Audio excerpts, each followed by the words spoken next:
firing a deputy director of the FBI, that's big news. That would be big news in any country regarding its federal police force. But ironically, Andrew McCabe is only a small part of the problem. It's good the decision was taken. It should have been taken earlier.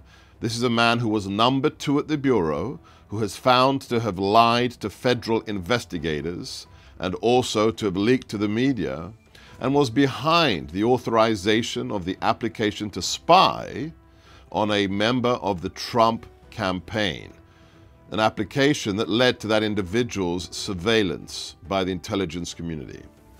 But the problem is much bigger than one man. We now know, if you look at all the names that have been covered in the, well, not the mainstream media, but other media, we know that there are at least a dozen individuals at the Department of Justice, at the FBI, who are implicated in FISA-gate and also Servergate with regards to how Hillary Clinton was exonerated from having top secret information on a private server. Now, what is to be done? Attorney General Sessions must take action to reinstill confidence in the FBI and the Department of Justice across the United States. The FBI, perhaps the most prestigious law enforcement organization in the world, has been undermined, its reputation dashed by just a handful of people.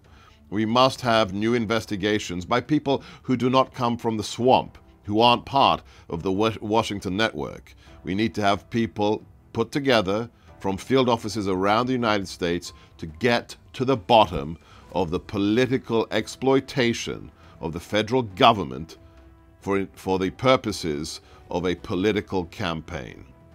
This will take time, but it must be done. The sooner AG Sessions gets to work creating that task force, the sooner that the FBI's reputation and the Department of Justice's can be rebuilt. But it will take years to do so. But there's even a more significant issue at hand. For years, we've been listening to individuals attack the conservatives for their attitudes on national security. Well, now we have a very serious national security issue.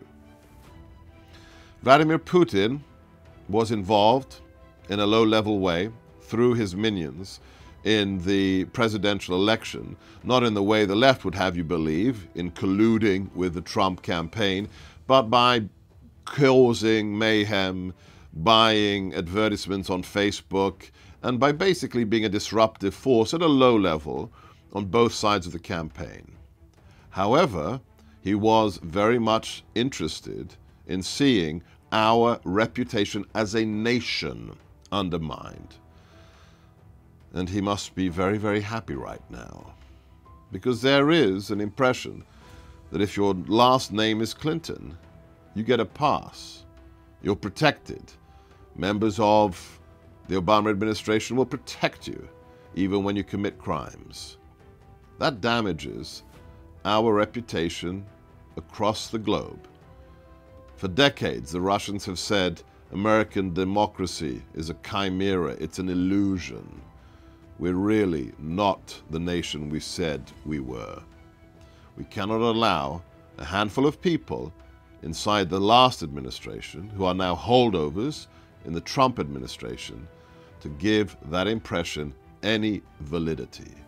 At the end of the day, the political hacks who are part of this conspiracy to undermine a democratic election actually played into the hands of one of our very, very old adversaries. We need to recover that as much as we can, as quickly as we can, and that will only be done by making sure that the people who committed crimes for political reasons are brought to justice. Thank you for watching the Gorka Briefing. If you like this video, please check out the Rebel Media YouTube channel. Follow me on Twitter at Seb Gorka, that's S-E-B-G-O-R-K-A, and share these videos on Facebook and Twitter, because with your help, we can push back on the fake news industrial complex and finally get the truth out. God bless.